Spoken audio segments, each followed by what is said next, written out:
This season, we have had so many amazing submissions, and I just want to take a moment to again thank you guys who all submitted keys. The beginning of the season was actually pretty wild. We got some crazy submissions, including some submissions of delves. So I wasn't able to get through all of them, and these next few weeks, I'm going to try to get through as many as I can because there was something like 115 outstanding emails that had piled up, and I didn't want to end the season with that many unread and unseen. So we are actually going back in time and looking at some of the runs from the very beginning of the season now, and we got a great one I can't wait to share with you right now. So we're doing Batol. I want to show you guys some of this on the way in because I think this is relevant. Then we'll make like a bit of a big reveal at the end that hopefully will add to the drama of all this. But yeah, look, first of all, what is going on? Is this like some kind of WoW setting here? Like everything seems like really high contrasty, kind of like really dark and atmospheric. I don't know if this is some kind of WoW setting or just something to do with the recording. Also, loving the UI. I don't know what those like circle frames are for each button. I actually quite like that. But yeah, we're doing a Batol. This is a 4. I'll tell you guys right now, this is a 4. The email that gets sent adds a little bit of an additional context here. They believe that the Russian mage, who is the key holder, is extremely undergeared for this. I think they were kind of looking at it, and they're having problems with their consumables. As you might have just seen, they're like trying to click on it. I don't know also what this add-on is for the bags, but with those circles on it. But yeah, there's some errors maybe with the UI, and it's causing some frustration. I love that they're trying to solve it like this. Watch, they're gonna do /use even. I think cast maybe works too. Flask of tempered mastery, and that actually works.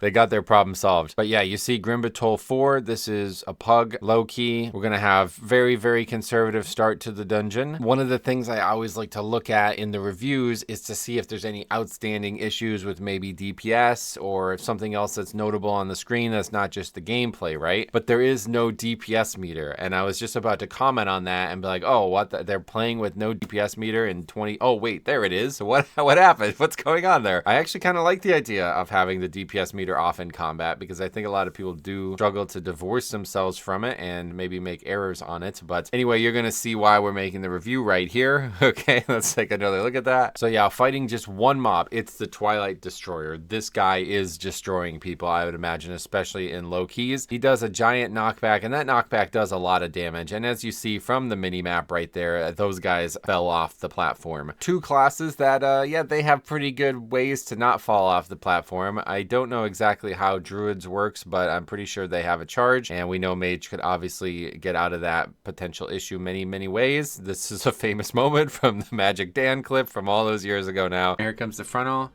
Guy just standing in it, literally could just blink out of it, doesn't do it, gets fucking knocked off, and as he's falling to his death, he leaves.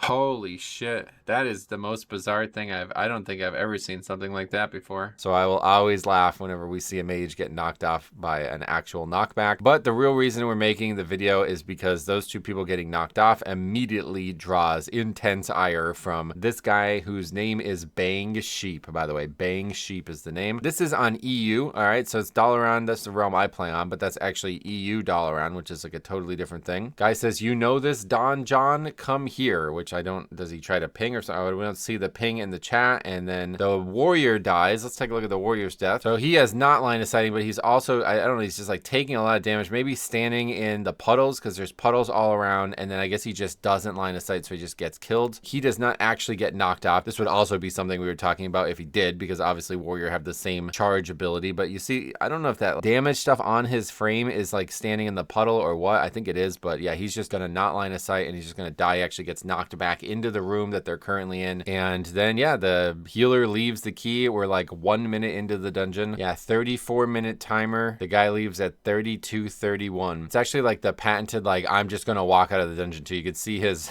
icon in the minimap just disappear as he's running towards the entrance. So this guy just left a 4 because 3 people died to a single mob. This is normally the time in the video where we sit here and pontificate about the idea of being committed to the group you sign up, being respectful to the people you chose to play with. Like, obviously we know that this is not the key holder. The mage who is maybe under geared is the key holder. He did die once, but like at the end of the day, like, you know, we're gonna be able to suffer 3 deaths. Like if that's the only time it happens, we're probably good. We take the time to talk about like being in control of your emotions and not letting this weird frustration out of the gate cause this problem for you where you're just like leaving a key before you even know anything about it. The lack of resiliency of the pug world too, how people get tilted to this degree. I guess probably bringing this in from from other keys, right? All of these conversations are things we've had a million times, and I think they're always true. They stand the test of time no matter what. These are tools and skills that you should learn if you want to continue pugging, and if you are not able to learn them and not able to be in control of your own emotions and you get upset by this type of situation, then you need to stop pugging because it is totally unfair for everybody around you. But let me tell you when this was submitted, okay? Let me tell you a little bit about this key. Here is the YouTube video. It is uploaded on September 24th. That is the day the email was sent to me as well. You can probably barely see it, but in the top right corner as well, there is a 24 icon. So this was recorded, uploaded, and submitted on the 24th of September.